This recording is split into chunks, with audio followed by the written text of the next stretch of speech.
Human beings absolutely follow through on who they believe they are.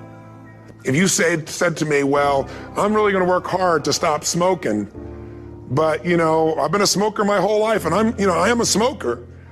I know your days are numbered. You're gonna be back smoking cigarettes again, because we all act consistent with who we believe we are.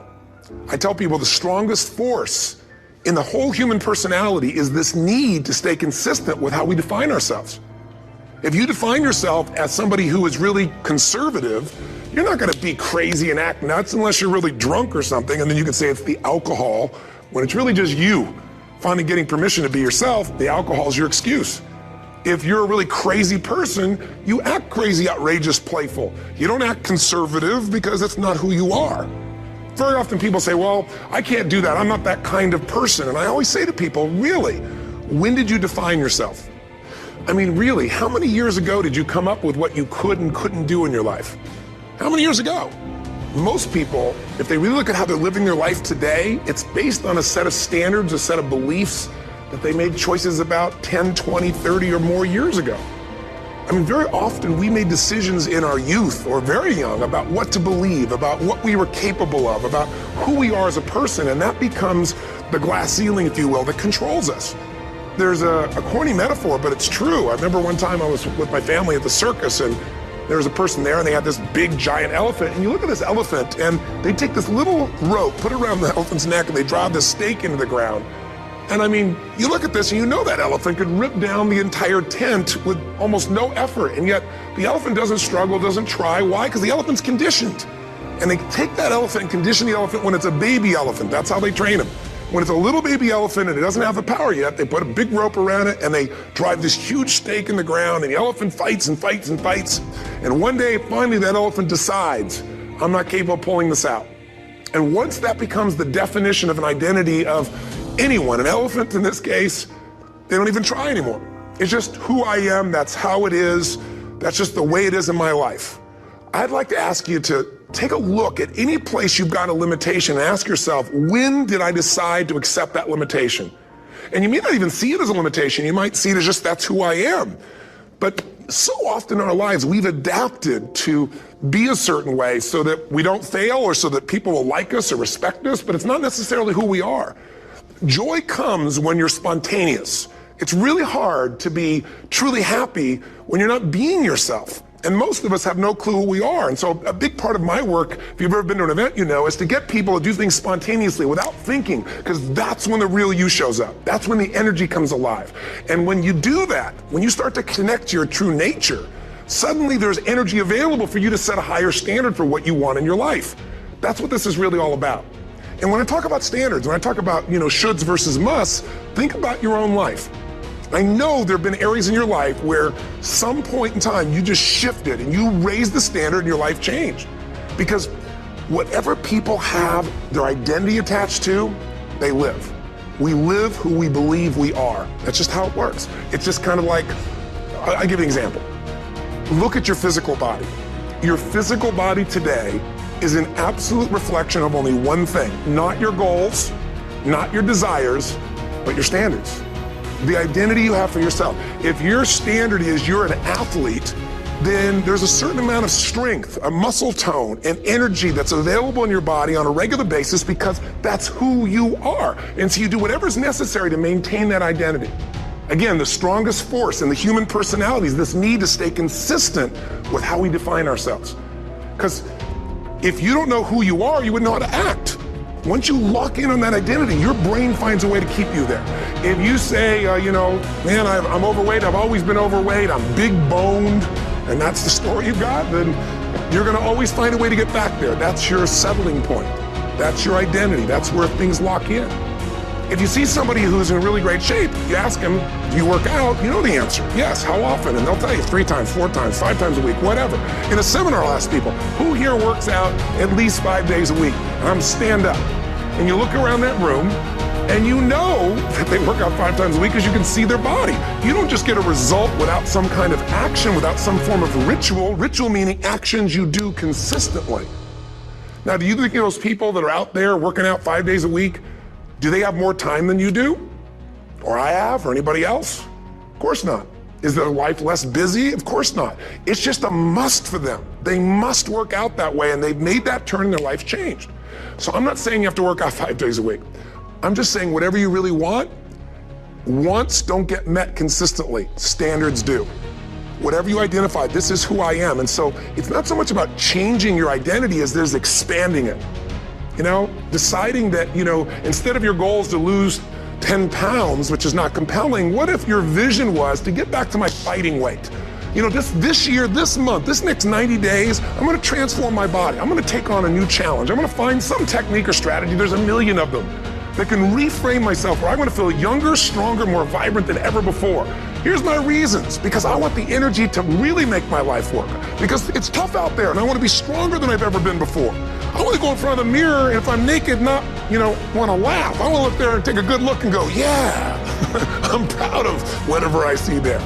Whatever it takes, something's gonna make you laugh, smile, something that's gonna tease yourself, but something's gonna move you to another level. If you identify yourself in a new way and you own that every day, and that becomes the standard of how you live, you'll find the way to make that standard real. Money's the same way. Think about it, it doesn't matter what's happening, quote unquote, in the marketplace. People that make money find a way to make money no matter what, don't they? I mean, most people's standard is to pay their bills. So that's what most people find a way to do, even when economic times get tough. Most people, if that's their absolute standard, they find a way. Some people's standard is pay their bills most of the time. And so most of the time they do. Some people's standard is not just to pay their bills, but to take care of their family and maybe even some of their friends. And they find a way. In fact, you know, some people may be in a family where they don't have enough money, they barely have money to pay their bills. They work their guts out. And then somebody, their mother, their father, somebody else, their sister gets ill, and there's not enough money to take care of it. Nobody else has money in the family. They don't either, but they find a way to get that money to take care of their mother or father, don't they? And pay their bills. They never could do it before. Why? The situation made them raise their own standard. And not everybody does that. Somebody else in the family might have money and still not take care of their mother. It all comes down to the inner game, my friends. Changing your life is a change in the inner game. The outside world you can't control, but you have absolute control over this one if you learn the dynamics of what shapes you.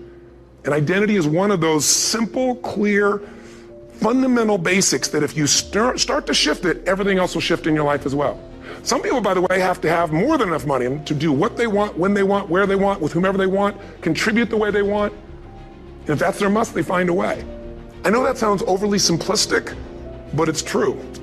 You know, somebody once said you could take all the money in the world out of the hands of everybody, out of all the wealthy people in the world who are really successful, give it to other people. It wouldn't take too long, those people would have it back in their hands. It's not because they're manipulative, it's because they have a standard. Some are manipulative, don't get me wrong, but they got a standard of what they're gonna find a way to make happen. I'm just simply saying to you, take those 3 magic words and live them. Raise your standard. And if you really wanna do it, then I'll tell you the most important secret. Have you ever done this? Have you ever told yourself you're raising your standard? Okay, I'm gonna go make this happen. I'm gonna go make this much money. I'm gonna transform my kids. I'm gonna create the ultimate relationship in my life. I'm gonna transform my body, whatever it is. And then you don't have strong enough reasons and you don't use it. You don't follow through. It's because you didn't back up your standards with what makes those standards real, and that's rituals. Rituals are where the power is. Whenever we do our Robbins results coaching, and we said Robbins equals results, the way we get results with people, it's the same way if you listen to my Ultimate Edge program, or back in the old days, Personal Power, or if you went to one of my seminars. You know what I do is I take these huge challenges you got and we break them down into little bite-sized steps. Little things you do each day that after you do them, you get so much momentum that it's easy to succeed. You're not overwhelmed. You have these victory day after day after day on little things. If you went to Ultimate Edge, I'm sure you learned about the hour of power, or the 15 minutes to be able to be fulfilled, or 30 minutes to thrive, where you literally just condition your body and emotion with a couple little rituals. So it doesn't matter what's going on in your world, you feel that strength, and it's not fake, it's not some pump up, it's coming from inside you, and it works. Rituals define us. See, all the results in your life are coming from your rituals. They start with a standard and then have rituals that follow it up. Like, for example, if you are where you want to be physically, you have very different rituals than if you're not where you want to be physically. If you're overweight, you and I both know you got a different ritual than if you're physically fit. Completely different. You get up in the morning, what's the first thing you do if you're fit? Your shoes are there, you roll over, Doesn't matter how you feel, you put on your shoes, you lace them, you start walking, or whatever that ritual is. If you're overweight, you roll over and you have a very different ritual. You might roll over several times to turn the alarm clock off.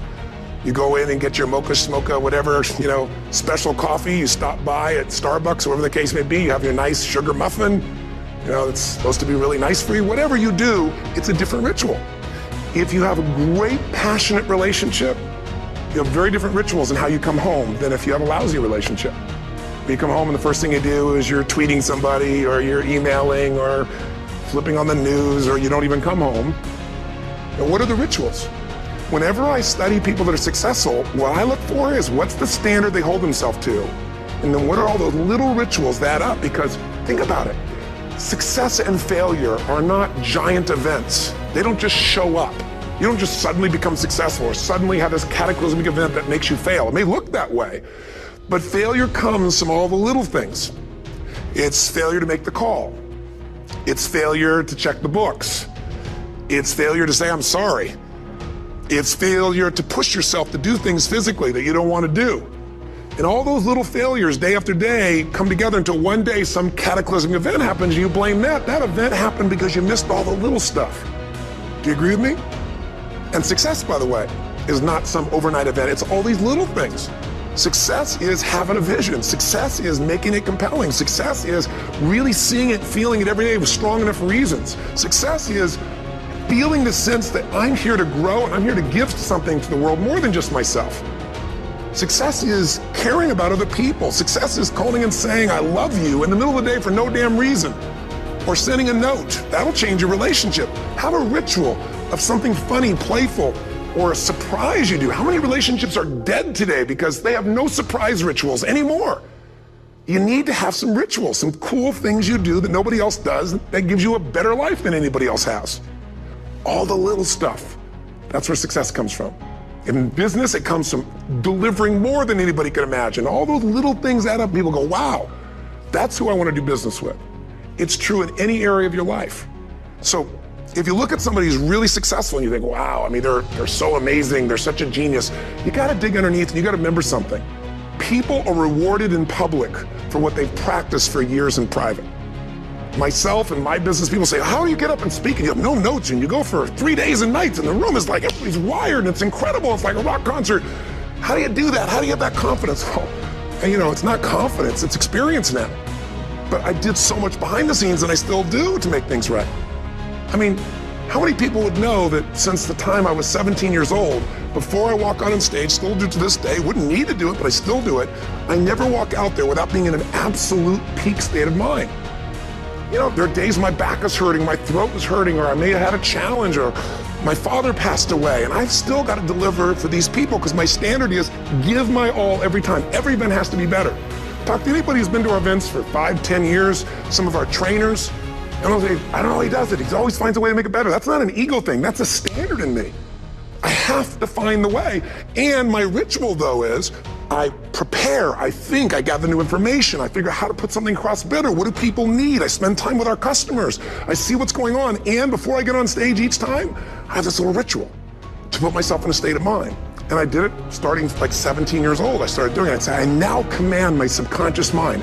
And I say this out loud several times, this little phrase, set of phrases, as an incantation to kind of condition my mind and body. And I'd say, I now command my subconscious mind to direct me in helping as many people as possible today by giving me the strength and the emotion and the humor and the brevity, whatever it takes to show this person and help this person change their life now.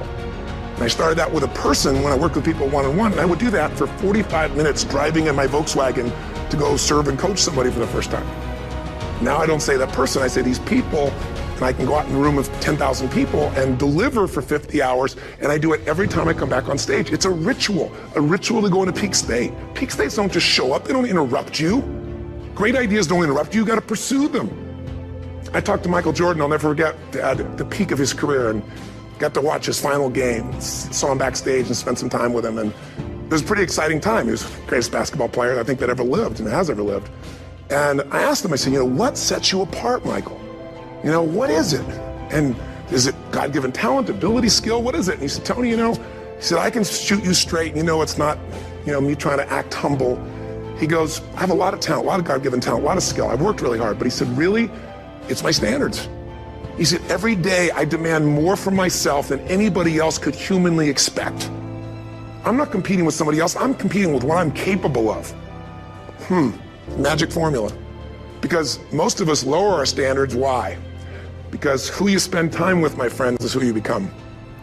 One of the biggest reasons I started going to seminars when I was like 17 is I had nobody around me as a great role model. I could read about somebody, but being around people, being in that environment was very different. Finding a way to go to work with someone who lived that standard of life was very different. You get around people with low standards and you compete with it. You don't need to compete with it. It's like, okay. I mean, remember Jerry Springer? I don't know if he's still in the air, but I remember he used to get people on the show and I thought, where would he find these people? And why would people watch? I'll tell you why they watch. They watch these people and go, my life's still pretty darn good compared to that person. Look at them. You don't have to change your life. All you have to do is find somebody with a lower standard and you'll feel good about yourself. But if you feel that good feeling, it's an illusion. The only thing that's going to make you happy, my friend, and this year or any other, is to step up. It's to raise the standard. It's to discover what you're capable of and feel that incredible power of pushing through whatever's holding you back and get to the other side of more of your true self. That's what this game's all about. And look at the best of the world in anything. Tiger Woods, what's his vision? To win golf tournaments? No, to be the best that ever lived. That's his goal. That's his vision. But here's what's interesting. He backs it up with rituals. If you just have a vision and you don't have the rituals, stop lying to yourself. His rituals are, he started doing things nobody did before. He went and started lifting weights. Golfers lifting weights? No way. He went out and he changed his swing when he was the best in the world because he realized in order to be the best that ever lived, he was gonna have to change his swing. If you know anything about golf, you don't change your swing when you're the best. And he went and retrained himself because he has different rituals than other golfers. Now many people are modeling his rituals to get better. It's amazing.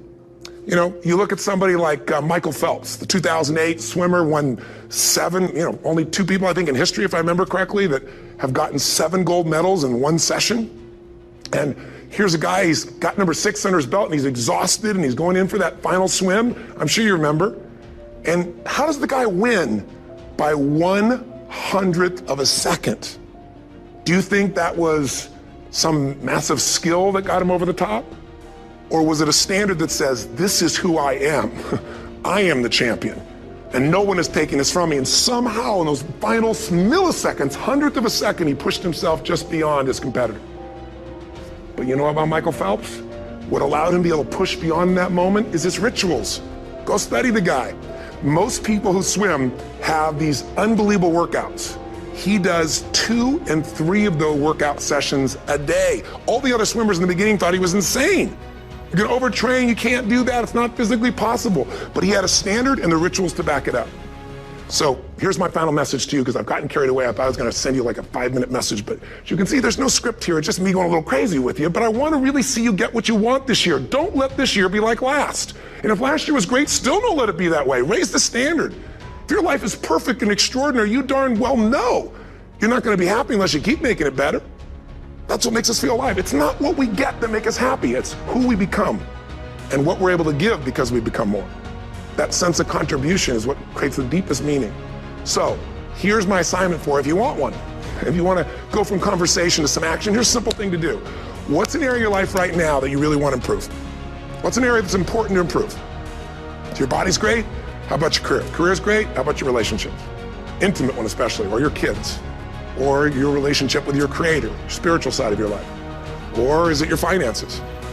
Figure an area that really matters. Decide on that area. Number 1, write down what your life is like in that area right now as specifically as possible. So you might say, well, I'm 13.5 pounds overweight, whatever the weight is, whatever the situation is, or my body fat's like this, or I wake up exhausted in the morning, and you write the truth of where you are right now. So you're real clear. Or I'm not in a relationship. I say I want a relationship, but I'm not in one, and I don't seem to find them. All the good ones seem to be gone is my belief. And I really do want one, but I don't have it. Whatever your definition. Or I'm in a relationship, and God, I wish I wasn't in a relationship.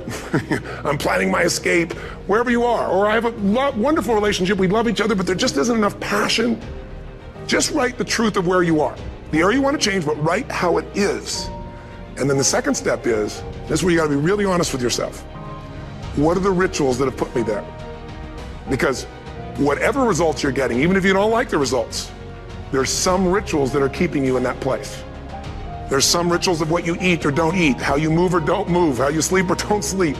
There's some rituals in the lack of variety or spice or energy or focus in an area. There's something you're doing, and it's usually not one thing, it's a bunch of little things that you kind of do consistently whenever you think about getting in a relationship, whenever you think about working out, whenever you think about money. You get yourself in a state of overwhelm. You start thinking about all the things you can't control. Just write down all the rituals you have, and then here's the third step. What do you want? What's your vision? And be really specific. I want to be my fighting weight. I want to be the strongest I've ever felt. I'm going to turn my, whatever it is, be specific. And then, last step number 4, what are the rituals that'll get you there? What would you need to do differently each morning if you're going to be that kind of energy, that kind of strength? How often would you work out? What days would you work out? What time? A ritual is something you do consistently, usually at a specific time, so it becomes automatic. Let me tell you something. Willpower doesn't last, but rituals can last a lifetime. I bet you have some rituals in your life right now you've been doing for years, even though some of them don't serve you. I'm just saying, wake yourself up. You want a new year and a new life. You don't need to start on January 1st. Start today. Start with this little video. And just begin to see what happens and see how easy it is to just do a few little rituals. Don't do them all, just do 2 or 3 new things. And you know what happens? You'll get momentum. Because once you discipline yourself in one area of your life, you feel yourself doing it in other areas as well. I always say something that my original teacher taught me. I always remind people, there's always 2 pains in life. There's the pain of discipline, or there's the pain of regret. And discipline weighs ounces, as my friend Jim Rohn taught me. Regret weighs tons. You don't want to have regret. So right now, what do you want to change? What's it really like? What are the rituals that got you there? That'll take a little homework. If you're not sure, ask the people around you. They'll tell you what your rituals are. What do I really want in depth? What are the rituals that'll get me there? And then get yourself to start a few of those actions and lock them in place. If I can help you in any way, we're here as a company to support you. Come have an event with us. Come to Unleash the Power Within or Mastery University, or get a coach. You can get a free coaching session if you call our company and click on something on this. Will probably have something on it, or get a product, or don't do anything with us, but do something with somebody, starting with you. If you make the changes in yourself, you're going to be proud this year, and no amount of money or accolades from other people can mirror the feeling of being proud of knowing you've taken back control of your life, or you've taken a great life to another level. Because once you do that, you have something you can give other people, whether it be your kids or your friends or your family, and ultimately that's